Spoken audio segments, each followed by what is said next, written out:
Hello guys, welcome back to my channel. Guys, కేంద్ర ప్రభుత్వం నుంచి మరో నోటిఫికేషన్ అయితే రిలీజ్ అయిందనమాట. ఎయిర్పోర్ట్ అథారిటీ ఆఫ్ ఇండియా నుంచి మనకు జూనియర్ ఎగ్జిక్యూటివ్ ఉద్యోగాలను భర్తీ చేయడం కోసం అఫీషియల్గా నోటిఫికేషన్ అయితే రిలీజ్ చేయడం జరిగింది. సో ఈ జాబ్స్ కనుక మీకు వచ్చినట్టయితే మీ లైఫ్ సెటిల్ అయిపోతుంది కాబట్టి మిస్ చేసుకోకుండా అప్లై అయితే చేసుకోండి. చాలా మంచి శాలరీస్తో అయితే భర్తీ చేస్తున్నారనమాట. సో అన్నీ కూడా పర్మనెంట్ గవర్నమెంట్ జాబ్స్ కాబట్టి so interested candidates, eligible candidates apply అయితే చేసుకోండి గైస్. సో మరి నోటిఫికేషన్కి సంబంధించి కంప్లీట్ డీటెయిల్స్ అయితే మీకు వీడియోలో ఎక్స్ప్లెయిన్ చేస్తా కాబట్టి వీడియో అయితే ఎక్కడ స్కిప్ చేయకుండా ఎండ్ దగ్గర అయితే చూడండి ఫ్రెండ్స్. వీడియోలోకి వెళ్లే ముందు ఇంకా మన ఛానల్ని ఎవరైనా సబ్స్క్రైబ్ చేసుకోకపోతే సబ్స్క్రైబ్ చేసుకొని పక్కనే ఉన్న బెల్ ఐకాన్ అయితే యాక్టివేట్ చేసుకోండి. అండ్ అలాగే వీడియోకి ఒక చిన్న లైక్ చేసి సపోర్ట్ అయితే చేయండి ఫ్రెండ్స్. ఇంకా లేట్ చేయకుండా డీటెయిల్స్ అయితే చూసిద్దాం. గైస్, ఈ నోటిఫికేషన్ మనకు ఎయిర్పోర్ట్స్ అథారిటీ ఆఫ్ ఇండియా నుంచి రిలీజ్ అయిందనమాట. ఈ నోటిఫికేషన్ ద్వారా ఎయిర్ ట్రాఫిక్ కంట్రోల్ విభాగాల్లో ఖాళీగా ఉండేటువంటి జూనియర్ ఎగ్జిక్యూటివ్ ఉద్యోగాలను అయితే భర్తీ చేస్తున్నారనమాట. గైస్, టోటల్గా మనకు 309 వేకెన్సీస్ అయితే ఉన్నాయన్నమాట. అన్ని కేటగిరీ వాళ్ళకి వేకెన్సీస్ అయితే ఉన్నాయి, ఇంక్లూడింగ్ పీడబ్ల్యూడీ క్యాండిడేట్స్ కూడా వేకెన్సీస్ అయితే ఉన్నాయన్నమాట. అన్ని కేటగిరీ వాళ్ళకి వేకెన్సీస్ అయితే రిజర్వేషన్ అయితే చేయబడింది కాబట్టి సో ఏ కేటగిరీలో ఎన్నెన్ని వేకెన్సీస్ ఉన్నాయని చెప్పేసి మీరు ఇక్కడ క్లియర్గా చెక్ చేసుకోవచ్చు. అన్రిజర్వ్ వాళ్ళకి వచ్చేసి 125, ఈడబ్ల్యూఎస్ వాళ్ళకి వచ్చేసి 30, ఓబీసీ వాళ్ళకి వచ్చేసి 72, ఎస్సీ వాళ్ళకి వచ్చేసి 55, ఎస్టీ వాళ్ళకి వచ్చేసి 27, అదేవిధంగా పీడబ్ల్యూడీ కేటగిరీలో వచ్చేసి మనకు 7 వేకెన్సీస్ అయితే ఉన్నాయన్నమాట. సో టోటల్గా 309 వేకెన్సీస్ని అయితే రిక్రూట్ చేసుకుంటున్నారు ఈ నోటిఫికేషన్ ద్వారా. అండ్ అలాగే ఈ నోటిఫికేషన్కి ఇండియన్ సిటిజన్స్ ఎవరైనా అప్లై అయితే చేసుకోవచ్చు. అంటే మన ఆంధ్రప్రదేశ్, తెలంగాణ రెండు రాష్ట్రాల వాళ్ళు మెయిల్ అండ్ ఫిమేల్ క్యాండిడేట్స్ ఇద్దరు కూడా ఈ నోటిఫికేషన్కి అప్లై చేసుకోవడానికి ఎలిజిబుల్ అనమాట. సో ఎలిజిబిలిటీ ఉన్న ప్రతి ఒక్కరు కూడా మిస్ చేసుకోకుండా అప్లై అయితే చేసుకోండి గైస్. అదేవిధంగా క్వాలిఫికేషన్స్ కనుక చూసుకున్నట్టే ఈ నోటిఫికేషన్కి మీరు అప్లై చేసుకోవాలంటే full time regular bachelors degree of 3 years in science with physics and mathematics qualifications ఉన్న వాళ్ళైతే అప్లై చేసుకోవచ్చు అని చెప్పేసి మెన్షన్ చేయడం జరిగింది.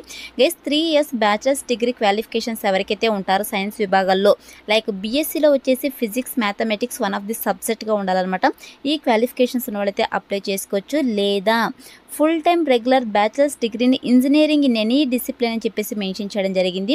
సో మీకు బ్యాచిలర్స్ డిగ్రీలో ఇంజనీరింగ్ విభాగాల్లో ఏ డిసిప్లిన్స్లో అంటే ఏ విభాగాల్లో మీకు క్వాలిఫికేషన్స్ ఉన్నా కూడా ఇంజనీరింగ్ విభాగాల్లో మీరు ఈ నోటిఫికేషన్కి అప్లై అయితే చేసుకోవచ్చు అనమాట. అదేవిధంగా మీకు వన్ ఆఫ్ ది సబ్జెక్ట్ అంటే physics, mathematics one of the సబ్జెక్ట్గా ఉండాలని చెప్పేసి మెన్షన్ చేయడం జరిగిందనమాట. దీంతో పాటు 10+2 లెవెల్లో మీకు ఇంగ్లీష్ చదవడం, రాయడం అయితే వచ్చి ఉండాలని చెప్పేసి మెన్షన్ చేయడం జరిగిందనమాట. సో ఈ క్వాలిఫికేషన్స్ ఉన్న వాళ్ళైతే అప్లై అయితే చేసుకోవచ్చు గైస్. మరి నోటిఫికేషన్కి అప్లై చేసుకోవడానికి ఏజ్ లిమిట్ కనుక చూసుకున్నట్లయితే 18 to 27 years వరకు ఏజ్ ఉన్న వాళ్ళైతే అప్లై అయితే చేసుకోవచ్చు. As per central government rules ప్రకారం మనకు అప్పర్ ఏజ్ రిలాక్సేషన్ కూడా వర్తిస్తుందని చెప్పేసి మెన్షన్ చేయడం జరిగింది. ఎవరైతే ఎస్సీ ఎస్టీ క్యాండిడేట్స్ ఉంటారో వీళ్ళకి 5 years వరకు, ఓబీసీ క్యాండిడేట్స్కి వచ్చేసి 3 years వరకు, పీడబ్ల్యూడీ క్యాండిడేట్స్కి వచ్చేసి 10 years వరకు అప్పర్ ఏజ్ రిలాక్సేషన్ అయితే వర్తిస్తుందని చెప్పేసి మెన్షన్ చేయడం జరిగింది. సో ఈ ఏజ్ కూడా మీరు ఇంక్లూడ్ చేసుకుని అప్లై అయితే చేసుకోవచ్చు అనమాట. అండ్ అలాగే నోటిఫికేషన్కి సంబంధించి ఇంపార్టెంట్ డేట్స్ కనుక చూసుకున్నట్లయితే గైస్, ఈ నోటిఫికేషన్కి మీరు 25th April 2025 నుంచి 24th May 2025 వరకు కూడా ఆన్లైన్లో అప్లై అయితే చేసుకోవచ్చు. సో మనకి ఇంకా ఆన్లైన్ అప్లికేషన్ ప్రాసెస్ అయితే స్టార్ట్ అవ్వలేదన్నమాట. మనకు 25th April 2025 నుంచి కూడా సో ఆన్లైన్ అప్లికేషన్స్ అయితే స్టార్ట్ అవుతాయి. సో మీరు ఇక వీడియోని అయితే సేవ్ చేసుకునేసి సో ఈ డేట్ నుంచి అయితే మీరు ఆన్లైన్లో అప్లై అయితే చేసుకోండి గైస్. లాస్ట్ డేట్ వచ్చేసి మనకు 24th May 2025 లోపు అయితే ఆన్లైన్లో అప్లై అయితే చేసుకోవాల్సి ఉంటుంది. అదేవిధంగా మనకు సెలక్షన్ ప్రాసెస్లో భాగంగా సిబిటి టెస్ట్ అయితే కండక్ట్ చేయడం జరుగుతుంది అనమాట. సో ఇక సిబిటి టెస్ట్ ఎప్పుడు కండక్ట్ చేస్తారు అని చెప్పేసి అఫీషియల్ వెబ్సైట్లో అయితే ఇన్ఫార్మ్ చేస్తాము, అనౌన్స్ చేస్తామని చెప్పేసి క్లియర్గా నోటిఫికేషన్లో మెన్షన్ చేయడం జరిగిందనమాట. సో ఇవి వచ్చేసి ఇంపార్టెంట్ డేట్స్. అదేవిధంగా ఈ పోస్ట్కి శాలరీ కనుక చూసుకుంటే గైస్ చాలా మంచి శాలరీస్ అయితే రిక్రూట్ చేసుకుంటున్నారనమాట. ఎగ్జిక్యూటివ్ పోస్ట్కి సెలెక్ట్ అయిన క్యాండిడేట్స్కి మీకు స్టార్టింగ్ శాలరీని 95 to 1 lakh per month salary అయితే ఇవ్వడం జరుగుతుంది అనమాట. సో దీంతో పాటు మనకు అన్ని రకాల అలవెన్సెస్ అయితే ఉంటాయి. సో ఇక్కడ చూడండి, బేసిక్ పేతో పాటు మనకు డిఆర్ఎస్ అలవెన్సెస్ అని చెప్పేసి, perks of 35% of basic pay, HRA allowances అని చెప్పేసి అదర్ బెనిఫిట్స్ కూడా ఉంటాయని చెప్పేసి మెన్షన్ చేయడం జరిగిందనమాట. సో అన్ని రకాల అలవెన్సెస్ కలుపుకొని మీకు స్టార్టింగ్ శాలరీని 95 to 1 lakh వరకు పర్ మంత్ శాలరీ అయితే ఇవ్వడం జరుగుతుంది. పర్ యానంకి వచ్చేసి అప్రాక్సిమేట్గా మీకు 13 lakh per annum అయితే ఇవ్వడం జరుగుతుందని చెప్పేసి క్లియర్గా నోటిఫికేషన్లో మెన్షన్ చేయడం జరిగిందనమాట. గైస్, ఈ జాబ్ కనుక మీకు వచ్చినట్టయితే మీ లైఫ్ సెటిల్ అయిపోతుంది కాబట్టి మిస్ చేసుకోకుండా interested candidates, eligible candidates apply అయితే చేసుకోండి గైస్. అండ్ నెక్స్ట్ వచ్చేసి సెలక్షన్ ప్రాసెస్ కనుక చూసుకున్నట్లయితే ఎటువంటి ఇంటర్వ్యూ కూడా ఉండదన్నమాట.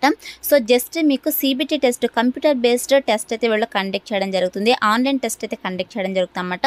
సో కండక్ట్ చేసేసి ఎవరైతే షార్ట్ లిస్ట్ అవుతారో వాళ్ళకి సో ఇక వాయిస్ టెస్ట్, అదేవిధంగా అప్లికేషన్ వెరిఫికేషన్ సంబంధించి సైకో యాక్టివ్ సబ్స్టెన్సెస్ టెస్ట్, అదేవిధంగా psychological assessment, physical medical examination, background verification చేసేసి మీకు డాక్యుమెంట్ వెరిఫికేషన్ చేసి జాబ్ పోస్టింగ్ అయితే ఇవ్వడం జరుగుతుంది అనమాట. సో ఎటువంటి ఇంటర్వ్యూ అయితే ఉండదు. సో మనకి ఏదైతే ఆన్లైన్ ఎగ్జామ్ కండక్ట్ చేస్తారో సో ఇక ఎగ్జామ్లో వచ్చేసి ఎటువంటి నెగిటివ్ మార్కింగ్ కూడా ఉండదని చెప్పేసి క్లియర్గా మెన్షన్ చేయడం జరిగింది. సో మీరు అన్ని క్వశ్చన్స్ కూడా అటెంప్ట్ అయితే చేయొచ్చు అనమాట ఇక సిబిటి ఎగ్జామ్లో.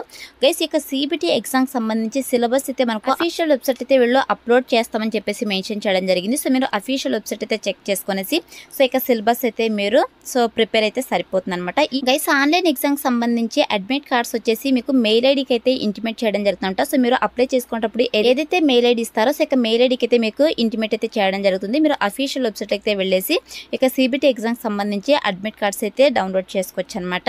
నెక్స్ట్ వచ్చేసి అప్లికేషన్ ఫీ కనుక చూసుకుంటే గైస్ ఎవరైతే ఎస్సీ, ఎస్టీ, పీడబ్ల్యూడీ క్యాండిడేట్స్, అదేవిధంగా ఎవరైతే యొక్క ఏఐలో అప్రెంటిస్షిప్ ట్రైనింగ్ తీసుకుంటారో సో వాళ్ళు, అదేవిధంగా ఫీమేల్ క్యాండిడేట్స్కి ఎటువంటి అప్లికేషన్ ఫీ అయితే లేదనమాట.